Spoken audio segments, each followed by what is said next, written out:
Screen test pa lang, nag-uumapaw na ang hatid ng kilig ng Franceth sa first movie nila na My Future You.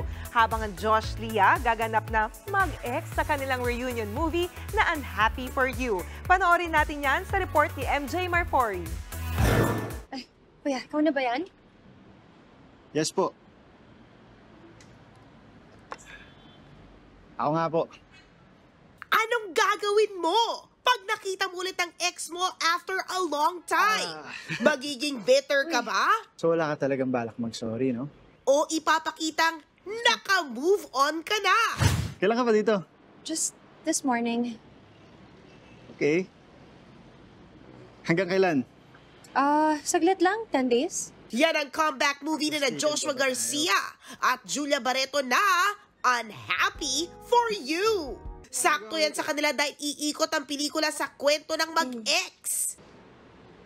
Awkward. Awkward.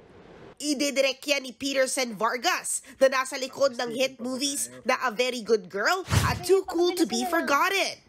Mas intense, mas palaban, at mas mature daw ang role ng Josh Lia dito. Coming soon na yan sa mga sinihan this year.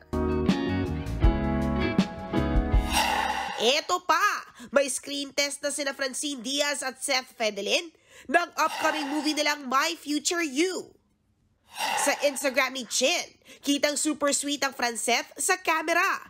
Grabe naman makatitig yan!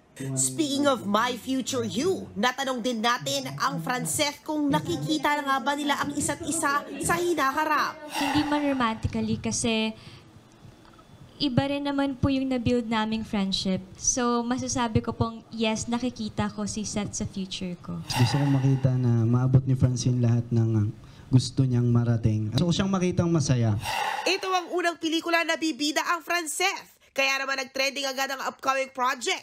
Wala pang detalye kung kailan ito ipapalabas. Kaya yan ang dapat nating abangan.